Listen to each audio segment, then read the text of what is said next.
Good evening, comic book fans. Welcome back to Comics in 5 Minutes. I'm Everhost Shorty, and yes, I apologise. Didn't really get much reviewed last week at all. Some stuff was just delayed and didn't arrive on time. Some stuff sold out on the first day, and I ended up with very little to read apart from my ongoings.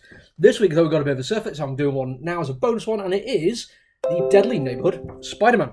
And going to start talking about the writing first, because when it comes to Spider-Man comic books, they're not usually my favourite thing. There's a couple which have landed for me, but far from all of them. And this particular one, it starts off on what I'd consider to be the wrong foot for me in terms of storytelling. It starts in what's clearly a dream sequence. And I've spoken before on this review channel and to my friends talking about things that dream sequences don't really do much for me in terms of story devices.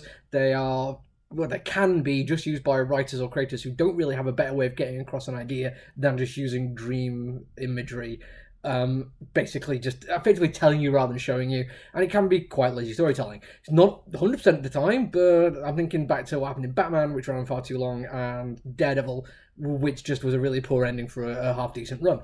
So when it happened in this one, it put me on edge ever so slightly, but it turned me around very quickly for two reasons. Even though I don't like dream sequences, one of my all-time favourite movies, not even just favourite horror movies, favourite movies of all time is Nightmare on Elm Street, and that one makes ample use of dream sequences because it's a horror story, and horror stories are fine.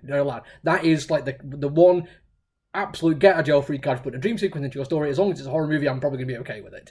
It adds an extra layer to this one, though, because it also uses quite a lot of indigenous people's ideologies when it comes to it, which really is effective because I don't know if you know this, but some indigenous populations, I don't know all of them, I am not as well read on this kind of situation as which I was, but quite a lot of them that I'm aware of do have dreaming as being part of their mythology and their religions, and as such, I think if you're going to tell that story, then yeah, dreams are going to play a part in it, and it's Taboo doing the writing. And it's safe to say, if you know who that guy is, he's got game, he knows what he's talking about, this kind of thing, we're going to let that absolutely go, and it works brilliantly.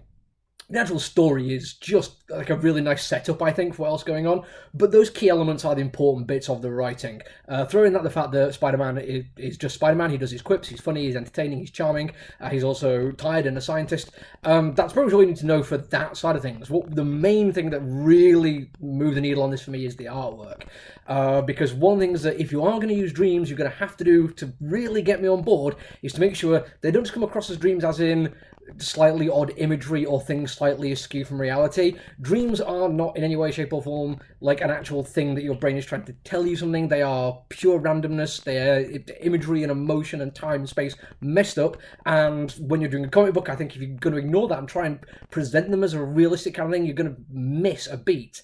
Thankfully, the artwork of this one really engages quite effectively with it. There's a very early double-page spread of a top-down view of a city, and I'm thinking, yes, brilliant, this is going to be a fixed point perspective from above, exactly the kind of cityscape I absolutely love. And on first view, that's exactly what it is, and it looks amazing. The character design is brilliant, and then you start noticing the details, and this isn't right. It's wrong, it's weird, things are out of place, but the perspective is still right, but the shapes aren't, and things aren't in the right places, and it'd be very hard to describe exactly what was going on in it, but that's fine, it's a dream, it's supposed to be weird, it's supposed to be hard to describe. You should never be able to try to describe a dream to somebody when you wake up and it makes sense.